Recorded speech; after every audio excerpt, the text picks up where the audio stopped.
What is going on, everybody? Jon Impemba here with James Grande. Welcome into the Quick Pitch MLB DFS podcast and live stream. James, we have reached the end of the week. Friday, 12-game main slate here to finish off the work week. A big day. Pitching sucks for 12 games. We have talked about this a lot, where we kind of work our way through rotations, and sometimes we catch it right where it's loaded.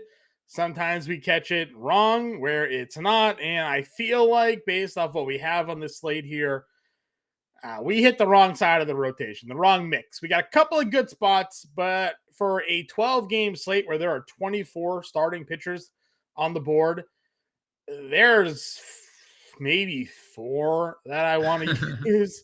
It's not great. We also might have some weather going on, if you believe the little emoji symbols up here that DraftKings gives you. Obviously, the GOAT weatherman, Kevin Roth, shout out to Roth over at Roto Grinders. He'll put out his weather report. We highly recommend you all go check that out. It's not going to be out as the time of this current recording, but if we're looking at maybe rain in Washington, rain in Kansas City, it only shortens up the slate.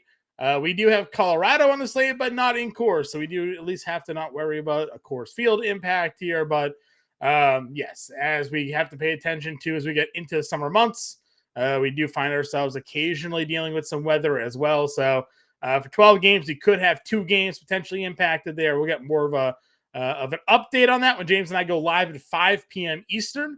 This is our first look podcast for those who are new to the show. Welcome all. Just glad you're watching, hopefully on the Better Sports Network, over on Fantasy Alarm YouTube channel as well. James, for these 12 games, let's head on over to Vegas. Take a look at some of the game totals and run lines that maybe we should be paying attention to here. Yeah, I mean, first off, John, happy Friday. That's most important. That's the most important here. Happy Friday.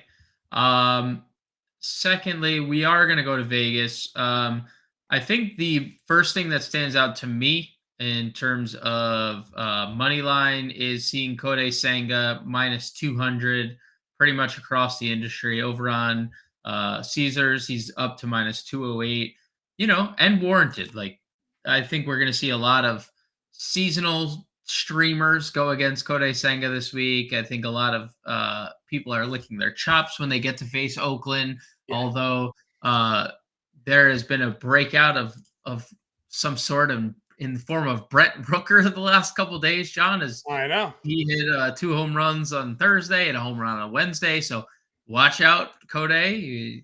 Running into a steaming hot Brent Rooker. It's always very scary. But he's the biggest favorite on the board, minus 200 at home, or on the road rather. Sorry. Luis Garcia minus 160 on the money line, home against Texas. We've talked about Texas a couple times this week and how kind of depressed their lineup is without Corey Seager and Mitch Garver. So Luis Garcia, not a bad matchup. The Yankees coming off a shellacking of the Minnesota Twins, all in 2 innings. Get to send an actual pitcher to the mound, and no fair to Johnny Brito, but like the Yankees are sending out some names right now to the mound. Nestor Cortez is a dude. He's minus 175 on the money line. That's a pretty good spot for Nestor, although Minnesota looked relatively healthy on Thursday. Those are the 3 biggest favorites we have in terms of run line, and that just goes to show you, John, like. You kind of said pitching stinks, and that's like a clear indication that Vegas can't really trust any of these pitchers. Oh yeah, no, it's bad. I skipped over Noah Syndergaard minus 165, Marco Gonzalez 165, and John Woodford 165 because who wants to use any of those guys? Are you gonna play John Woodford against Pittsburgh? I mean, I guess you could at 5K, but right. You don't want to. In terms of over-unders, the most notable over-under we have, and this doesn't really surprise me, is in Boston. And given how Boston has played just in general and how Fenway has played this year, I'm perfectly fine getting there. 9.5 over-under there.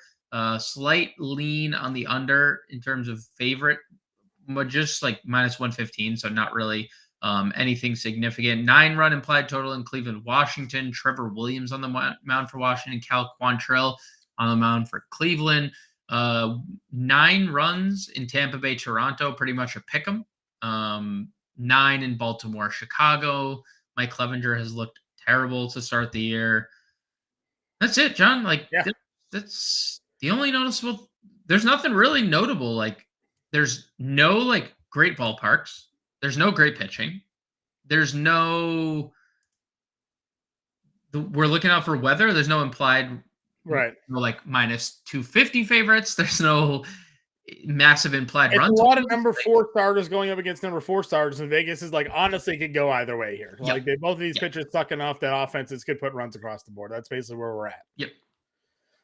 So with that great preview of game totals, let's go into the pitching here, where we have Kodai Senga, obviously $10,400 on the road. And actually, Oakland is a great spot to pitch. Huge ballpark, ton of foul ground here.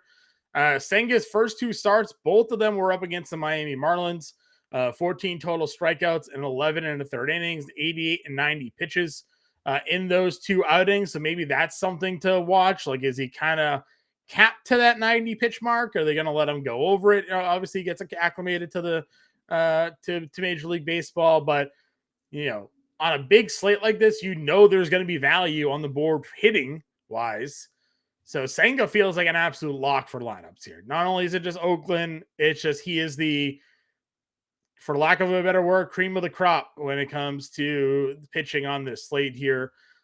Rasmussen's been fantastic, but you're going in Toronto here. He's faced Oakland and he's faced Washington. So you should look fantastic against Oakland and Washington.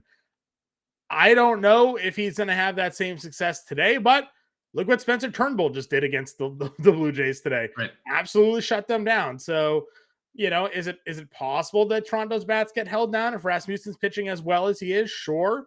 Do you want to spend $10,000 to find that out? Not unless I'm playing a 20 max, or maybe a 3 max, but definitely not in a single entry, and definitely not if I'm making one lineup. Rasmussen's not making that lineup against Toronto for me. I like Cortez, $9,500. Wish he wasn't home, but fine. I can live with it. Right. Charlie Morton against Kansas City. We know we've been targeting Kansas City a lot. It burned us against Evaldi, but he still had 7 strikeouts in that outing. So maybe Charlie Morton here if the weather holds out. Threw 104 pitches in 5 innings against San Diego. He's had a tough 2 matchups, St. Louis and San Diego. Still had 6 Ks against the Padres, so that's encouraging to see. $9,100 for him. So maybe that there's some Charlie Morton, but the Kansas City bats are slowly waking up. Bobby Witt starting to hit. He had 3 stolen bases yesterday in yesterday's game as well, or 2 days ago, I guess now at this point.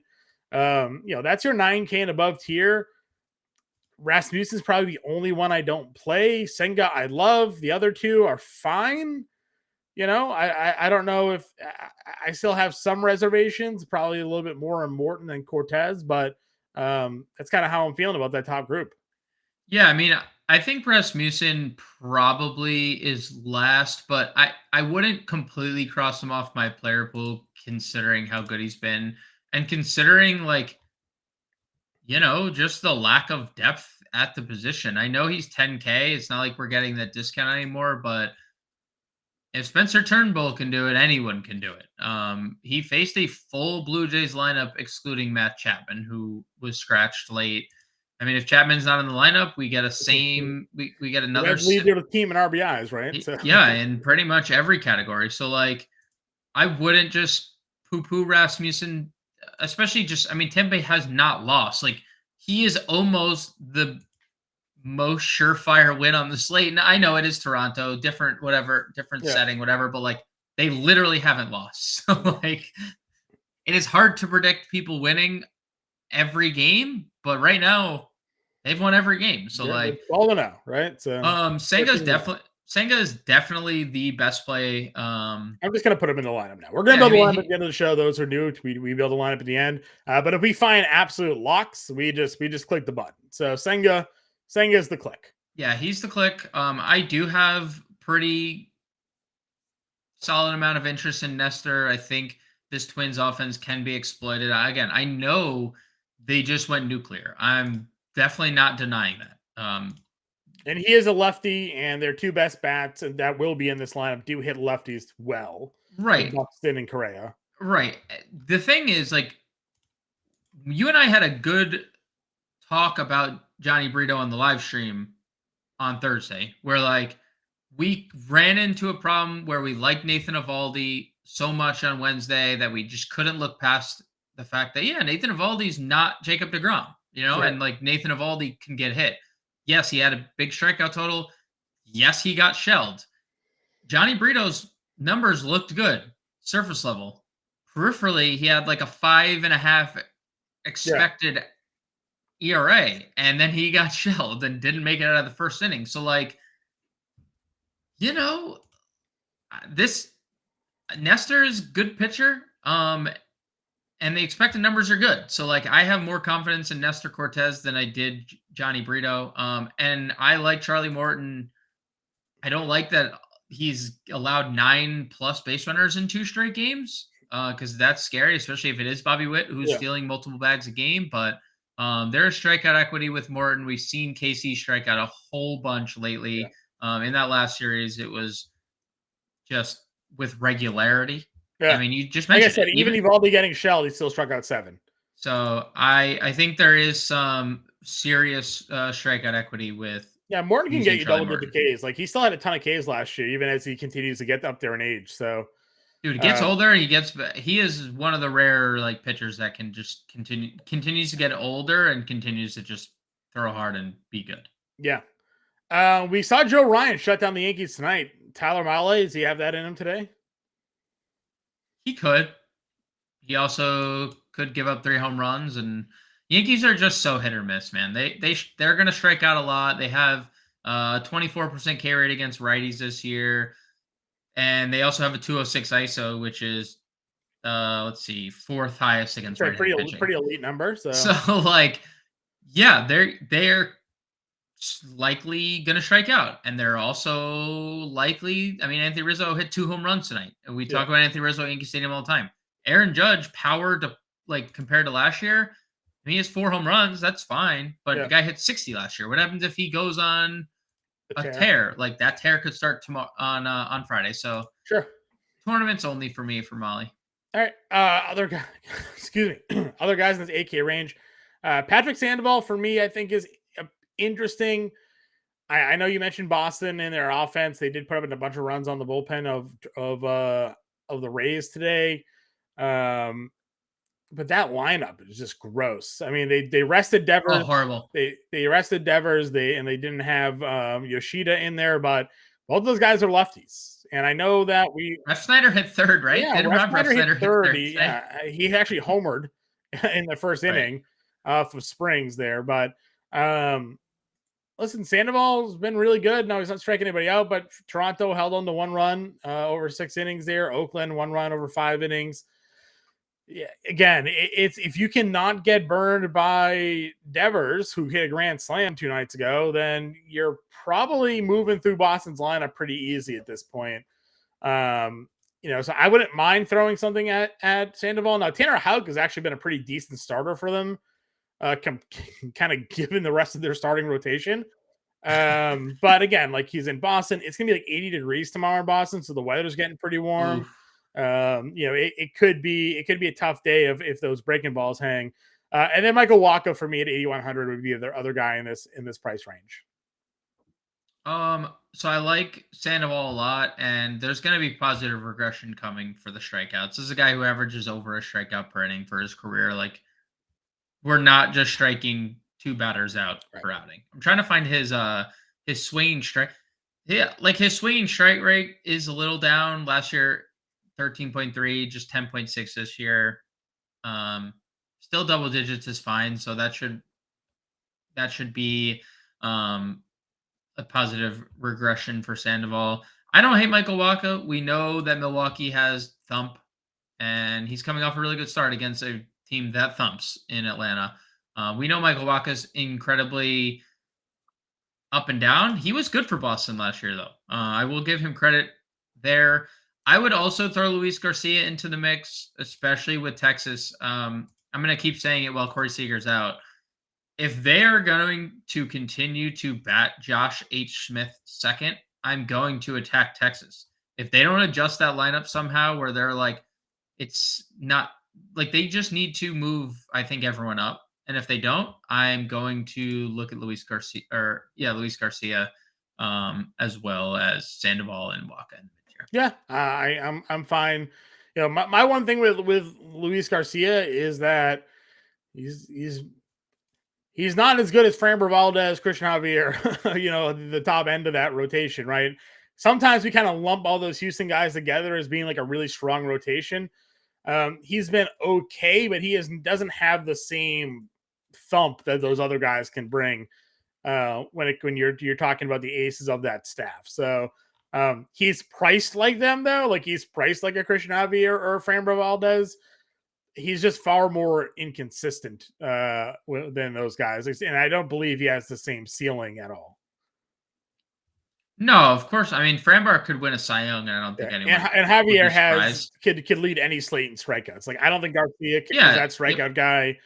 I don't think he Yep. pitches deep enough into games like you see for Valdez. So I don't mind him. You're right. The Texas lineup certainly kind of sucks, but you know, I worry a little bit just at that price point. It feels a little high. Could be contrarian, but I know you said he's also a pretty big favorite on this slate. So Yeah.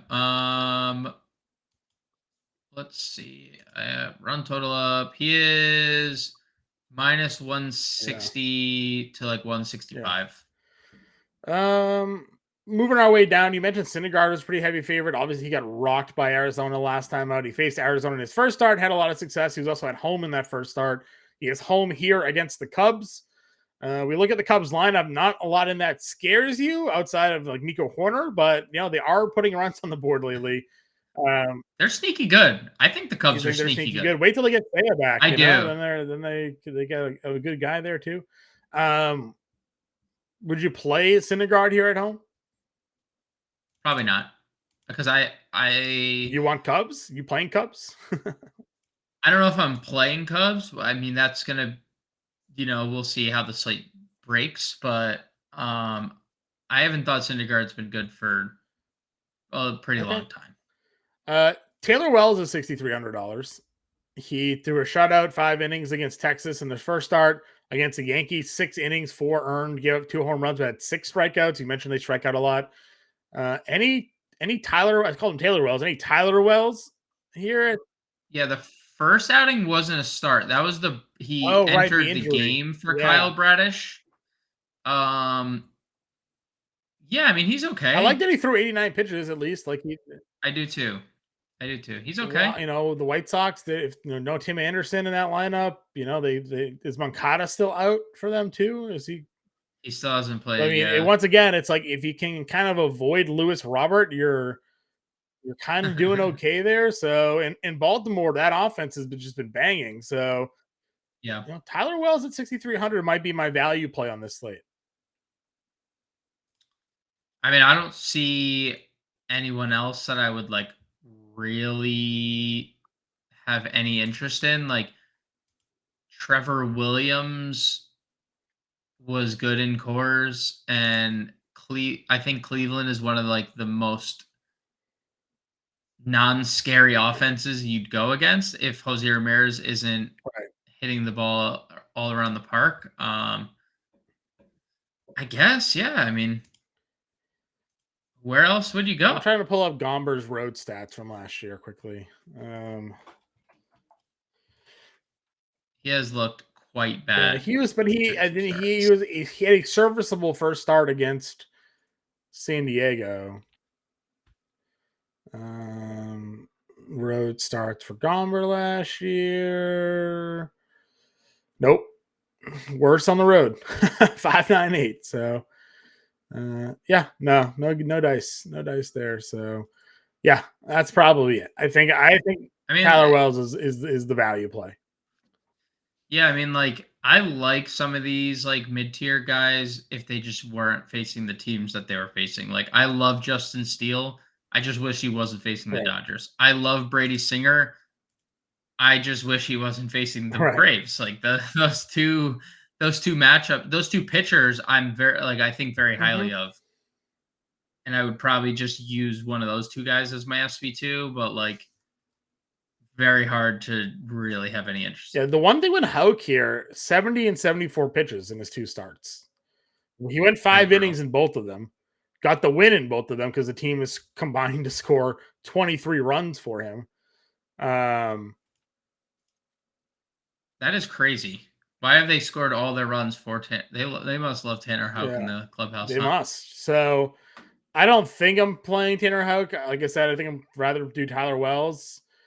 That pitch count just is gross to me. So Especially with kind of what is gonna happen. 9.5 runs yeah, implied in that game is the highest on the board. You said it's gonna be hot in Boston. Like but that we is a talk a lot risk. about what happens when you get past like the first like 3 guys in the Angels lineup too.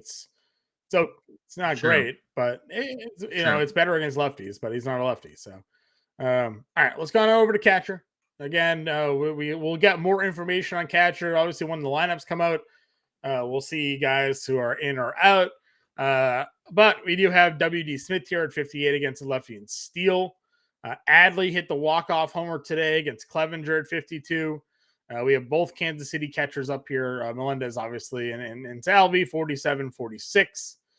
Wilson Contreras. I mean, talk to me about this catcher spot for you. I mean, it's Adley for me at the top.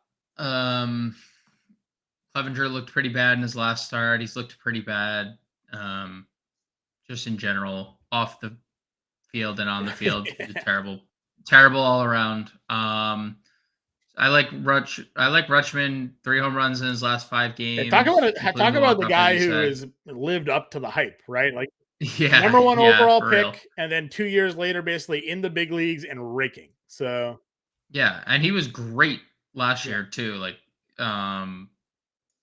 so for me, it's him at the top. I don't have a problem getting to Wilson Contreras.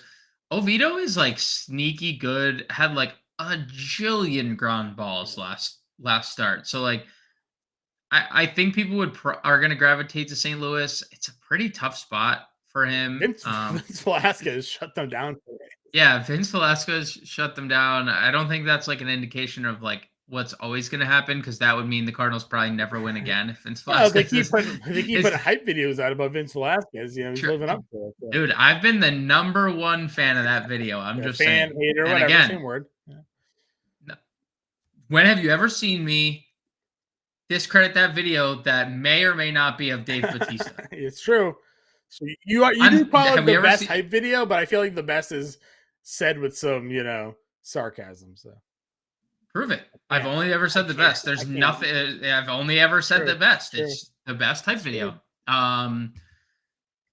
Colby Conway and the rest, all 8 of the other Pittsburgh Pirates fans out there, probably weren't as hype as I was when I saw the video. But I'm just kidding, Pirates fans. We love you, all 8 of you. Sean Murphy, home run threat, strikeout, double digits or multiple strikeout threat at the same time. I do think highly of Brady Singer, though. I probably can't get there. I like Like I said, Ohapi he's been hitting here. power, right? So Yeah, first time at the Green Monster, maybe. I don't hate that spot. The rest of the position is just gross. Like Elias Diaz hits lefties really well. He's actually been hitting really well just in general, but he's played 7 straight games at right. home. And he had like alternating hits on the road in every other game, and then hitting 7 straight games at home. So like hard to trust. Like what's your flavor for the rest of the catcher position? I know Jonah I was Heim say is I just clicked on Jonah Heim. It's probably Jonah Heim, right? It's or a Tampa catcher. Like Barrios kind of stinks. If Betancourt's in the lineup, like 3 of the last 4 games Betancourt has started, 16, 9, and 18 DraftKings points. He's been if Jeffers is in the lineup today, I would probably go there too. $2,500. They played Vasquez. Christian Vasquez. Yeah. But Jeffers has only hit when he's been in the lineup. Like the guy is hitting 400. He's played in 5 games. He has hits in 4 of them.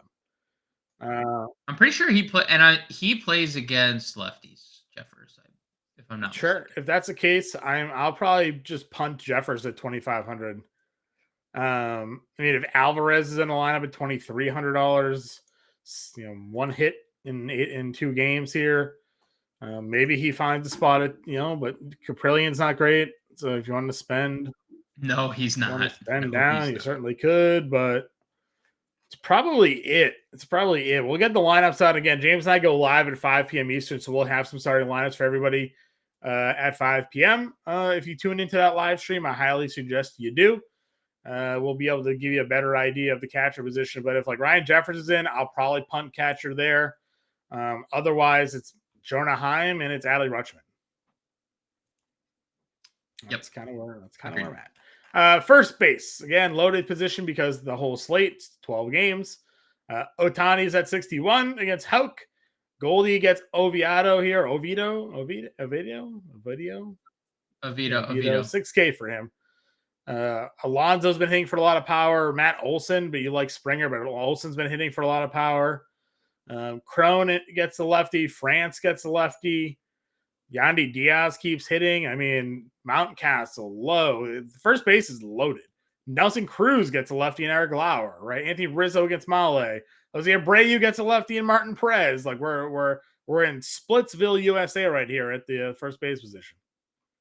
Yeah, I mean, it's a very strong position. Unfortunately, we get to play Ohtani at 2 different positions, so we don't really have to worry about like bogging down our first base with him if we don't want to. We could play Ohtani in the outfield.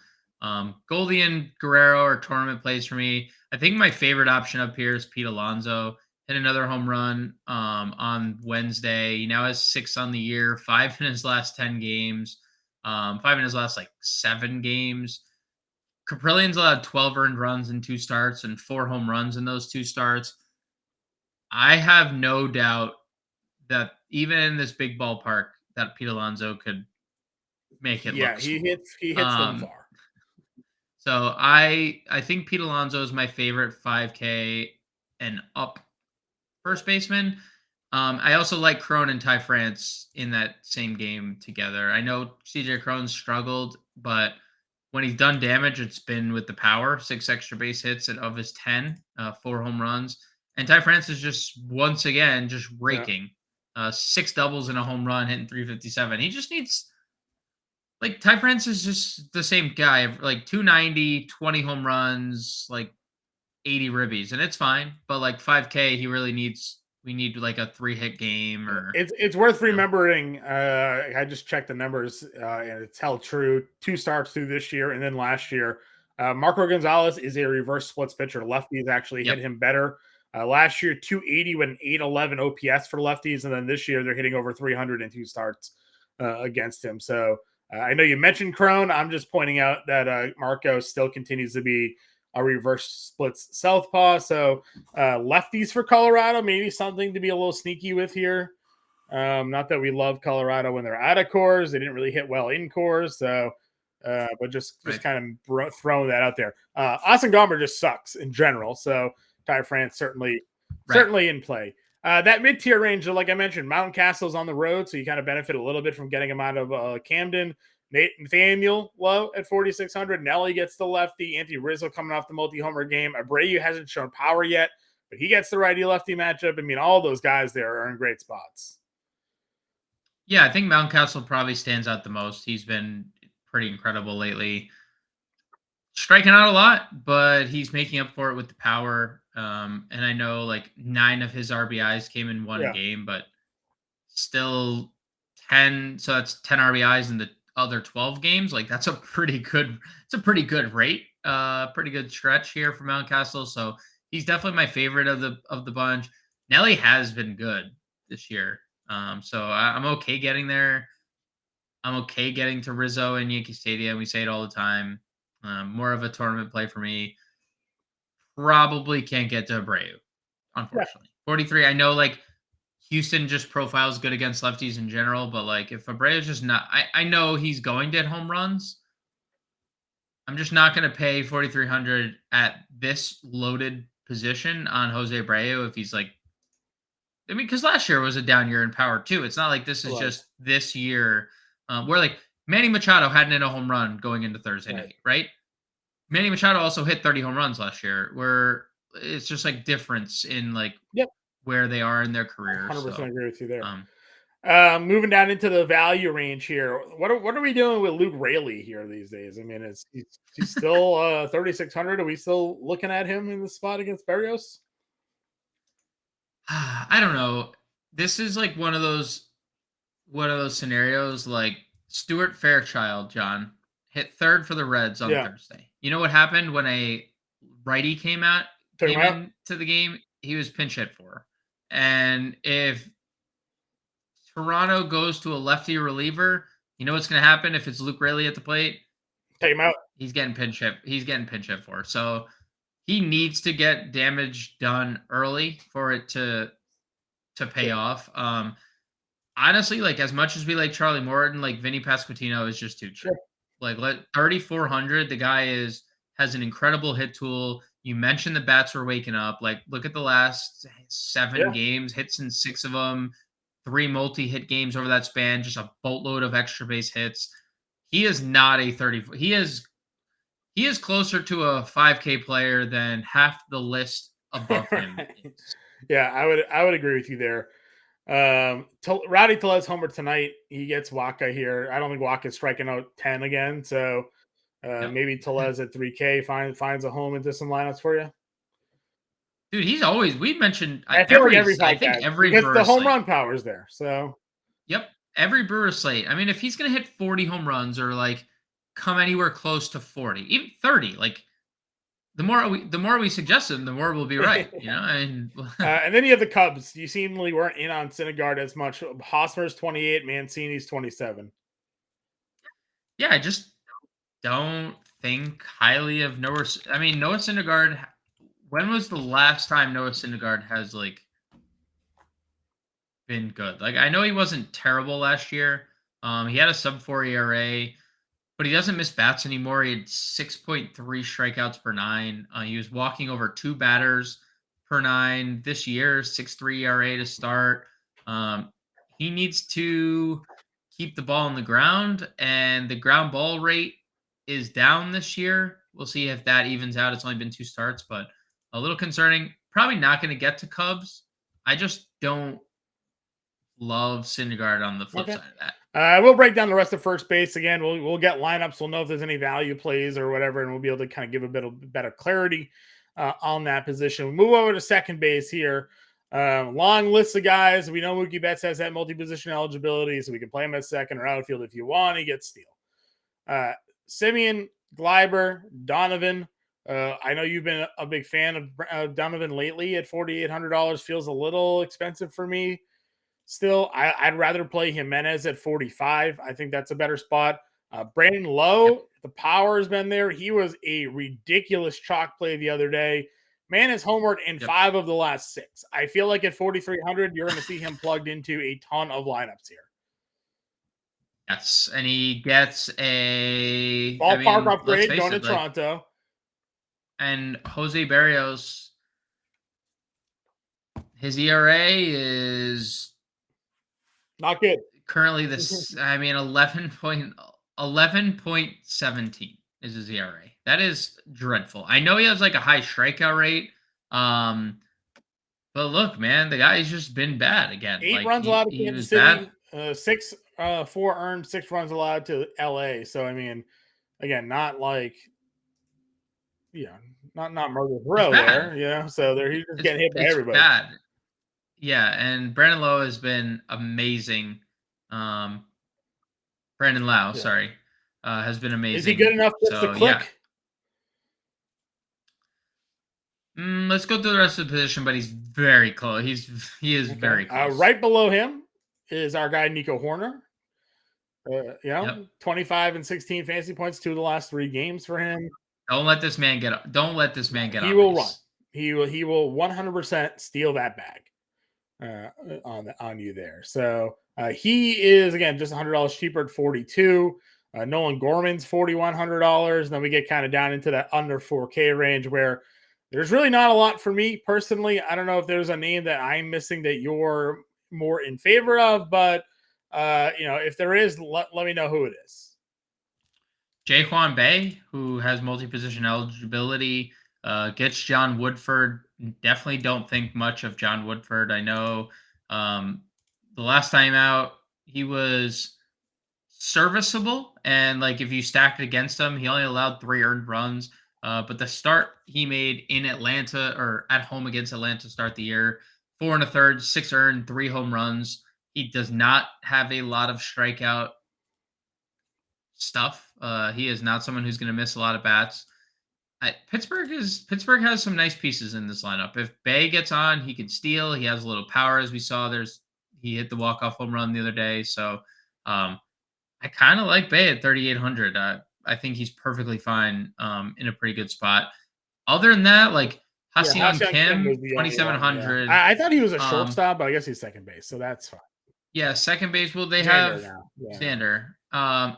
Mauricio Dubuon has been really, really good for the Astros lately. Just like boatloads of hits. Yeah. I Boatloads. hit everybody all but one Um, game. So and it's like they're coming in bunches. Like they're just extra base hits. He's not a powerful guy. He is not like a speedy guy. He can steal a base, but it's been just death by a million paper cuts by Mauricio Dubuon, and he's mixing a couple doubles here and there too. So I don't hate either of those guys in this lower range, but that's probably it for me. okay. I would say Brandon Lau is Clickable. I'm just checking out 371 batting average and balls in play for Mauricio Dubon. yeah. So Sells and I on the Fantasy Alarm Baseball podcast, you guys will see coming soon. Talked about Mauricio Dubon today, and I saw that. But I also brought up a point that I want to get your take on. It'll be quick. That has been kind of a thing around baseball where just BABIP's higher, and I think that's a direct correlation to the shift. I mean, they're less shifting, like higher average, just naturally, right? Like there's been more offense with. Do you less think shifting. teams are shifting on Mauricio Dubon? I mean, I think that every hitter had some type of shift on them essentially for the last however many years. Certainly possible. He also has a 2% strikeout rate after having. I mean, last year was decent, 11%, 20% the 2 years prior when he was at the Giants. So I don't know, maybe that's definitely a ride him while he's hot sort of scenario here. But I think the chalk is going to be with Lau. Brandon Lau, I'm with. I agree. Mean, it's not a price that will kill you. Let's go to third base here, where we do have a lot of top end talent. Break it down for me. You got Riley, Arenado, Ramirez, Devers. I would say Jose Ramiro too. I didn't even see him because he was under the 5K. Machado at 49 here. That's probably definitely the first time all year that he's been that price point. So definitely something to that we are going to want to take advantage of. I think Jose Ramirez is the top dog here over 5K. I'm perfectly fine using Devers against lefties. I just don't think Sandoval is the lefty to use him against. Sandoval had a lot of all of his struggles essentially against righties last year. He handled lefties pretty easily. So if you want to use Devers in tournaments, that's fine. Jose Ramirez gets on. He's going to steal. He's going to hit for power. He hasn't hit a home run yet. Again, this is like a guy that like Jose Ramirez versus Jose Abreu. I trust Jose Ramirez is going to hit a home run in a lot of them, where like Jose Abreu might hit one here and there. He might end up with 20, but Ramirez is a 30 home run upside guy. So I like Ramirez quite a bit at 57. Arenado's fine. Sneaky tough matchup with Oviedo if he keeps the ball on the ground. Riley's always in play for a home run.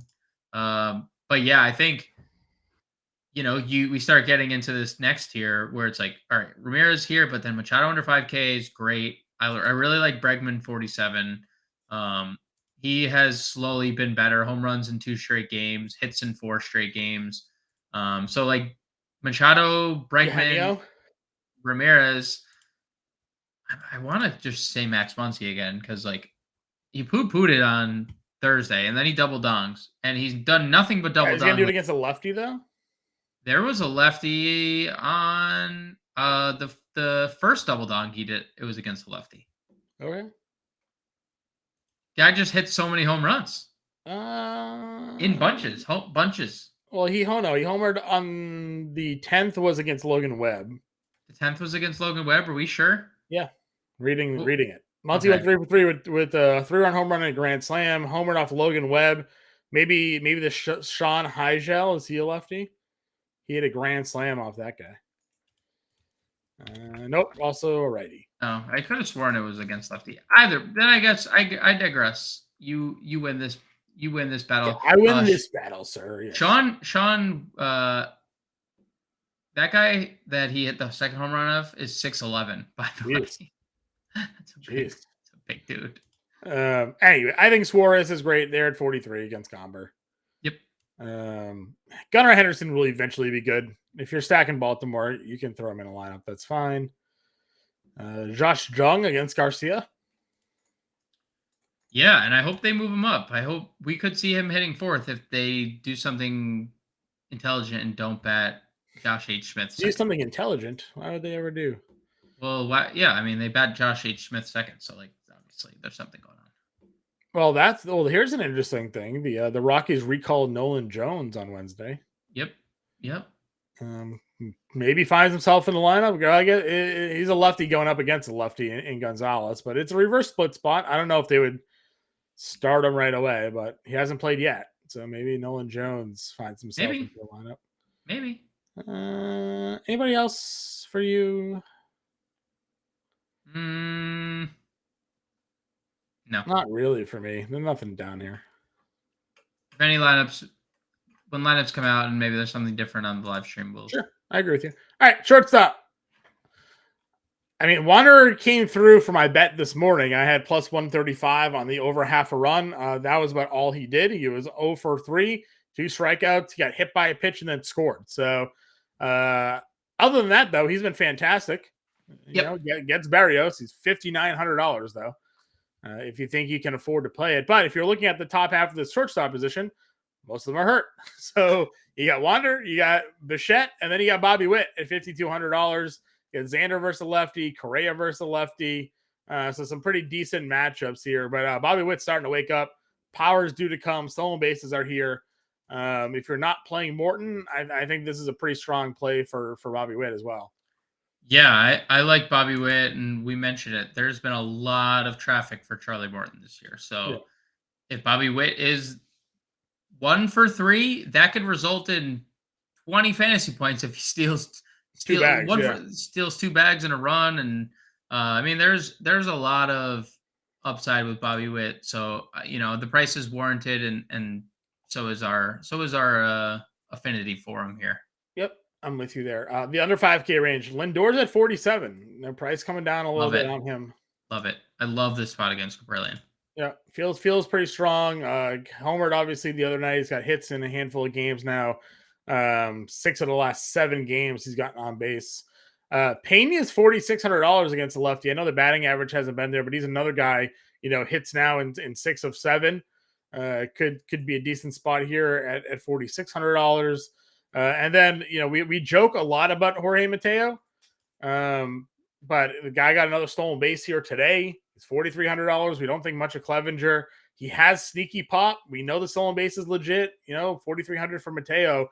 It could be in play as well. Dude, he is hilarious. 0 for 3 with 2 RBIs and a stolen base. Like, golly. Like, just get this guy on base and watch him run. Right. He just needs to get on base. If he keeps a 359 OBP this year, he'll steal 100 bases. He might.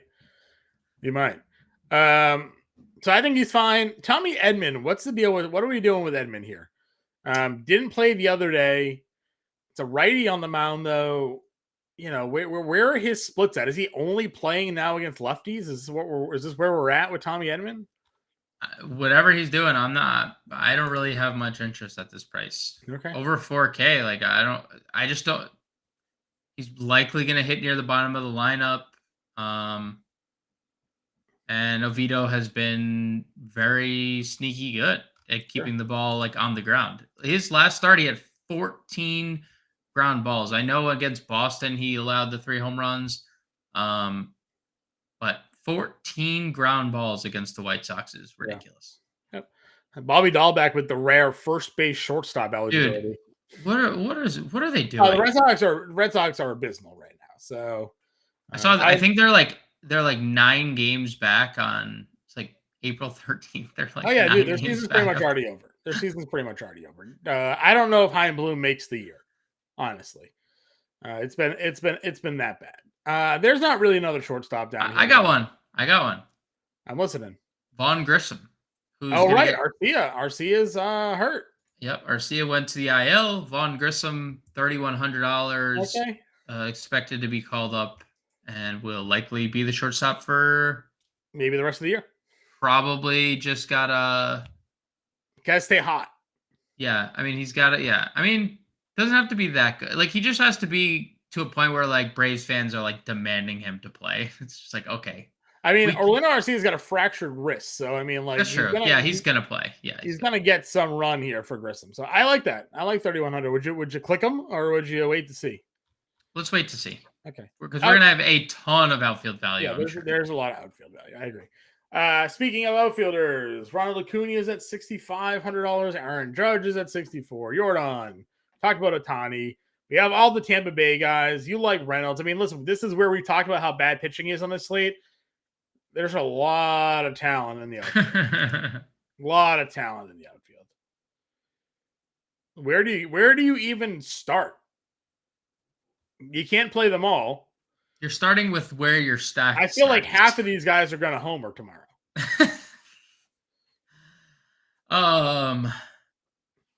Trout in Fenway is really nice.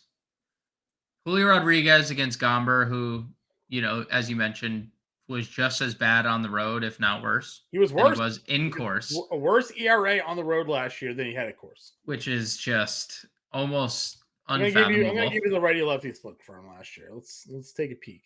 It wasn't good. Righties hit 304 with an 882 OPS. So yeah, I definitely like Julio Rodriguez. He did shut down lefties. He has like 600 OPS there, 274 OBP. So I cannot play a lefty against him, but righties just obliterated him. Well, good thing their lineup is going to be Rodriguez, France, Suarez, don't play Teoscar, Wong and JB Crowder, right? Yeah. So I think of the top tier, like if we're just picking out a couple, Trout and Julio Rodriguez would be the two guys for me. Okay. And then then we have a second 5K tier that's like equally as good. We have 5,500 and above, and then we have 5,500 down and below. Where Cedric Mullins lives, Mookie Betts lives, Juan Soto, even though it's a lefty on lefty. Taylor Ward's at 5,100. Teoscar gets a lefty matchup at 5K. Luis Robert. I know we like Tyler Wells, but Luis Robert is the superior player in this. Yep. In this matchup, but he has been awesome. He's the only thing you have to worry about in that White Sox lineup right now. Yeah. And he still is somehow doing damage. He homered against Minnesota too. He's literally dominating. I'm with you there. And then you get under the 5K range, and there's some pretty decent options here. JD Martinez, obviously at 48, sits there. Tyler O'Neill, I know you're talking about the ground ball rate. He's $4,500. If you believe in the reverse splits, Charlie Blackmon's actually not a bad play against Gonzalez. If you're not playing, if you're a believer in that spot for him there.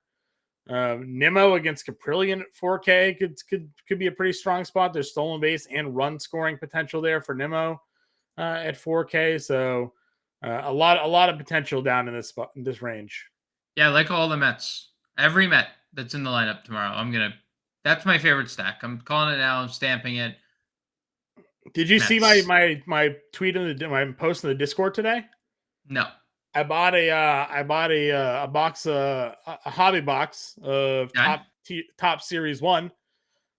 In that, I pulled out a commemorative patch card for Francisco Lindor. Oh, hell yeah.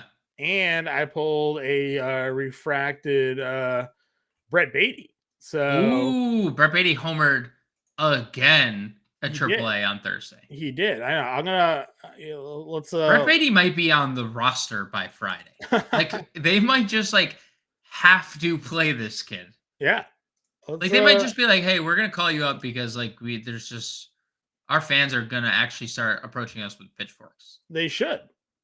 Yeah, I I agree. mean, yeah, I 100% agree. So, yeah, I was trying to see if I could figure out a way to show this card here, but it doesn't look like it's doesn't look like it's happening for the family there at home. Well, let's see here. Do you have the card like sitting next to you? Nah, I got it cased up already. Okay, So okay. let's see. Does that work for the people? There it is. Little overlay for There the it fans at is. home.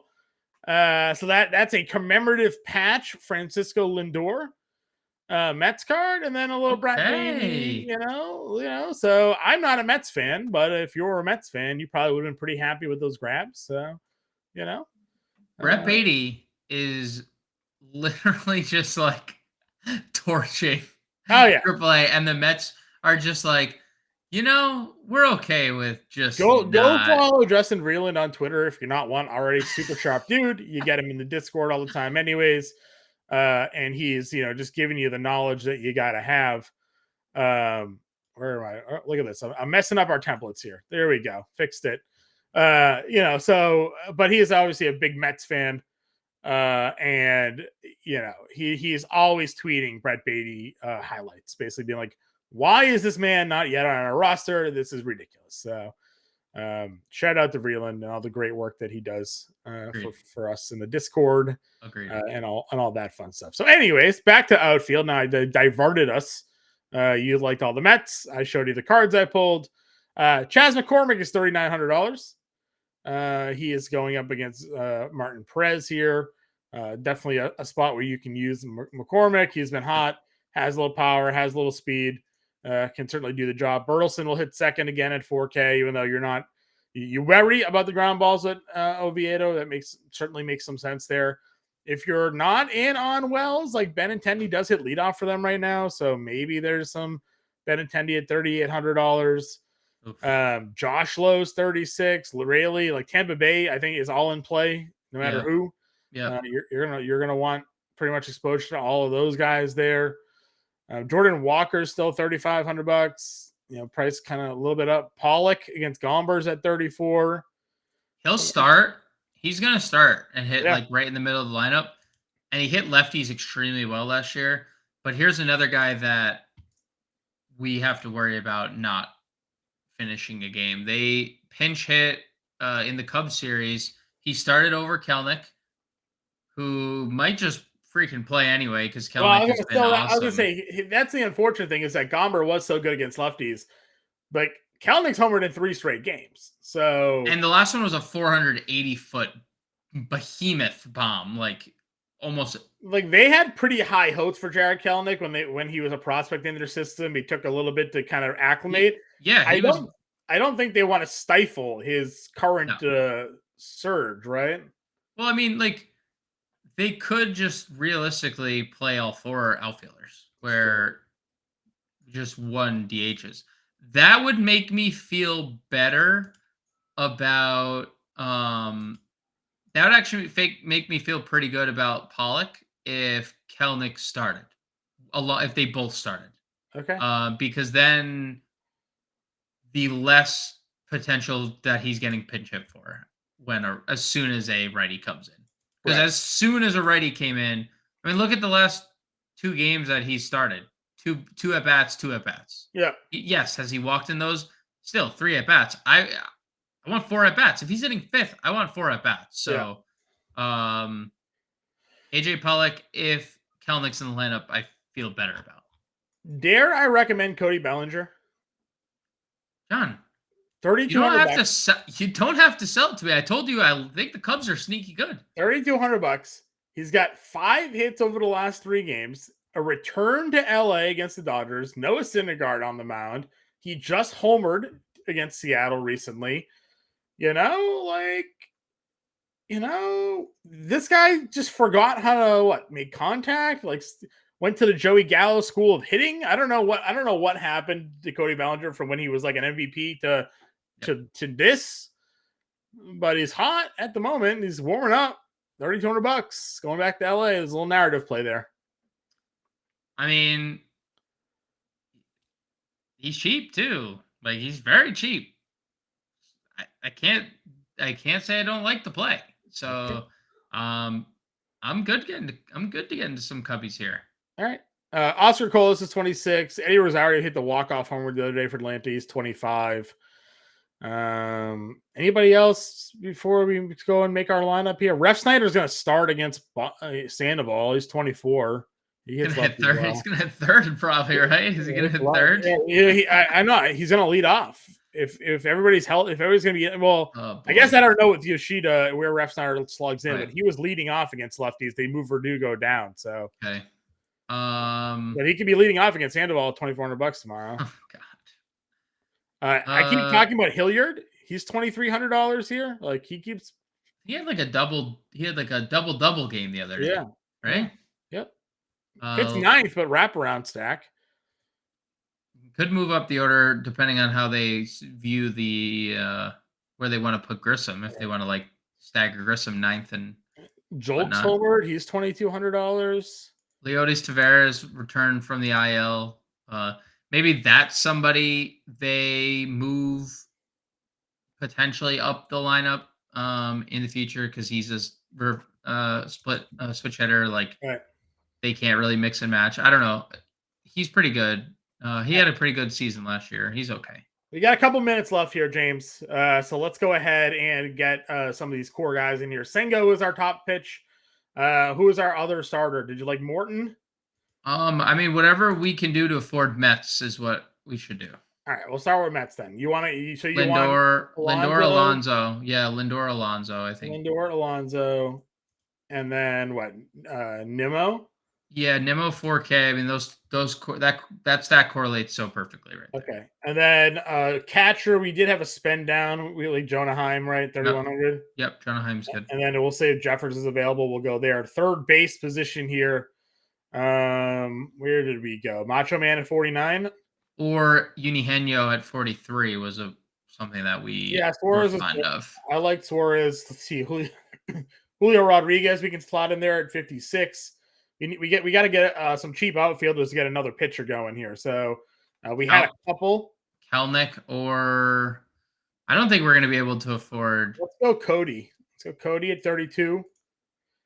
5K. Yeah. Okay. So we're going to need to drop off of somebody here then. Let's drop off of Suarez maybe and use a value third baseman. Do we have one? Do we have a value third baseman? Jung at 38 maybe. He's okay. That's not really a huge drop off. All right, let's go back to Suarez. Maybe we don't go to Rodriguez. Who is our SP2? We'll figure that out. We want to go Morton? Yeah, let's go Morton. We're gonna need more money then because we. All right, then let's go. Let's go Tyler Wells. Okay, go Wells. That gives us a $4,300 outfielder with Wells. McCormick 39. Yeah, it's fine. He's not. Martin Perez was really good last year, and he's been. Well, we can go McCormick Bregman. How about that? Well, we can go to McCormick, then go up from Suarez to Bregman. Is that? Yeah, that's fine. All right, so that's our first look lineup here. Again, we'll rebuild this lineup back on 5 o'clock Eastern. Join us then for the show. For James and I.